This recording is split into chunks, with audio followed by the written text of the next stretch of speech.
Hello, my name is Hadassah Treu. I am an award-winning blogger, author and poet. Welcome to my YouTube channel. Today I want to talk about how to have a new beginning with God. Have you wondered how to have a new beginning with God?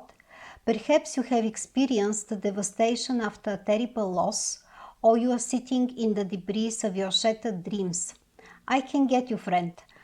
When a tragedy happened in my life and grief like a dark cloud settled in, God gently nudged me to the book of Ezra, in which I found encouragement and help to believe that new beginning is possible.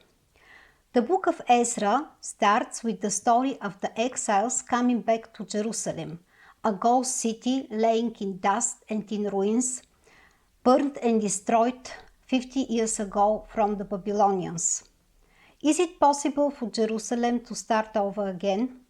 Psalm 126 records very well the feelings of the exiles, and I want to read this verse for you.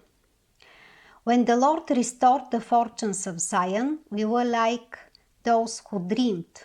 Our mouths were filled with laughter, our tongues with song of joy. The Persian Empire subdued mighty Babylon, and under Cyrus offers all Jews the opportunity to come back home to Jerusalem and to start over again. It's very encouraging to know that new beginning with God is always possible, even after terrible devastation and destruction. God shows us the way, but we need decisiveness and firm dedication to pursue the way of recovery and restoration. Like in the story of the exiles, we will for sure meet obstacles and opposition and problems, but we need to know that God has provided solutions for every obstacle and for every problem. He has provided for us a way to victory. For example, the exiles in the book of Ezra needed to do with severe opposition and hostility from the neighboring nations.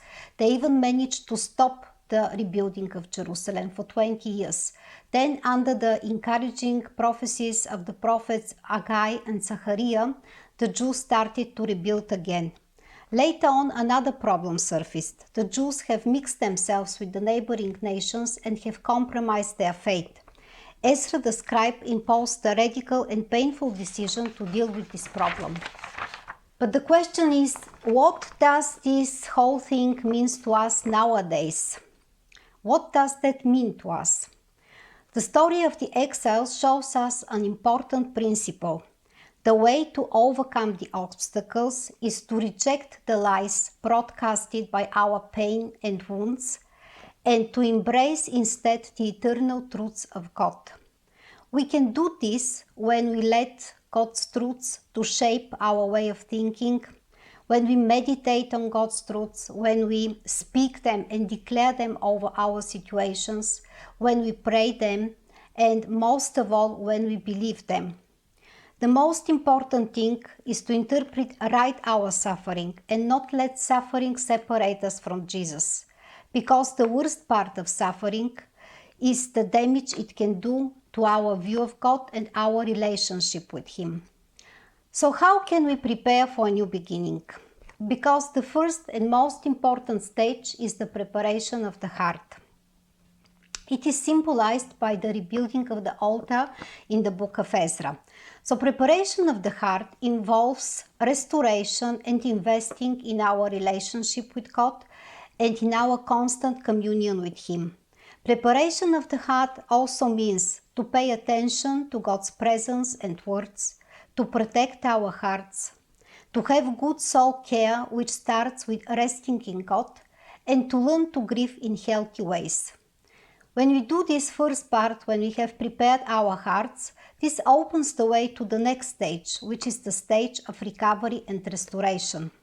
In the life of the exiles, this process evoked mixed feelings: tears and laughter, joy and sadness. Joy because they witnessed the restoration and a new shape which was evolving from the ruins, but also sadness because they remembered what was lost and this old shape which they will never have to view in their lives. Yes, we will never have again the same life we lost. But something powerful and beautiful will emerge from the ashes, something that we have never expected. New leaves, new branches, new growth, new life. In which area of your life do you need a fresh beginning today? I hope you found this video helpful, and if you enjoyed it, please subscribe to my YouTube channel. Thank you for watching. Till next time.